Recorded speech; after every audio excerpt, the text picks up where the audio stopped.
I want to bring in Carter Copeland, Middle East Research founding partner, U.S. aerospace and defense analyst. Your take on this situation, and it just feels like an onslaught of bad news for Boeing.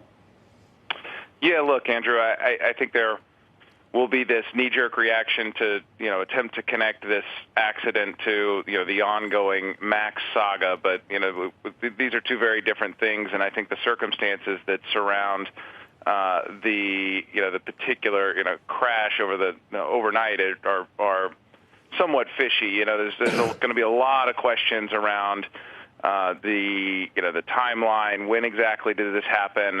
It's somewhat suspect that Ukrainian Airlines has now suspended all flights into and out of Tehran. So, I think, yes, there are more questions than answers.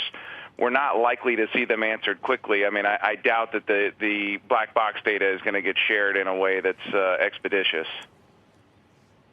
What are you thinking? That's just Carter is saying things that we're loath to say right at the beginning.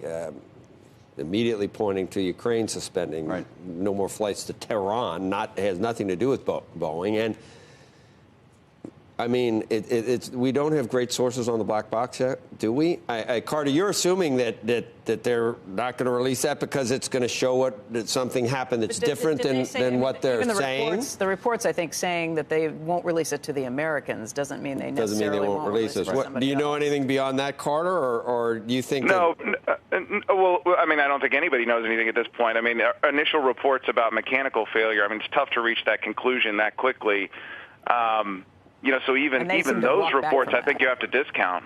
Yeah, they seem to have walked back from that. The idea that it was a mechanical failure when they were first saying it was an engine failure. That, look, it's too early to know that. They didn't even know at that point. They hadn't even confirmed that there were no survivors at that point. Hard to imagine that happening. And then the question becomes, what caused the engine failure? Yeah, in the bizarre situation we find ourselves in is you've got one party, Iran, that certainly does not. It would be unbelievably embarrassing if something happened over there where they shot down a jet. And then you got Boeing, who is they're so defensive now about anything mechanical with any of their jets, so they're going to push back on any quick, to summarize immediately that it was mechanical. Boeing's not going to go for that if you don't know for sure that it was, Carter. So both sides are going to be entrenched in what they're pushing, I would think. Well, look, I mean, at the end of the day, the data is what matters, right? We may not see it, right?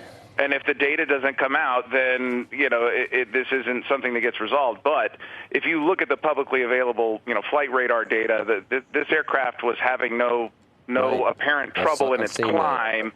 It just had a sudden mistake, and then, it just seemed suspect to me, frankly. Twitter, immediately the stuff comes out in the woodwork with I've got flight patterns and supposedly things that happen, and mechanical failures never happen this way. It's already out there, but who knows? I don't.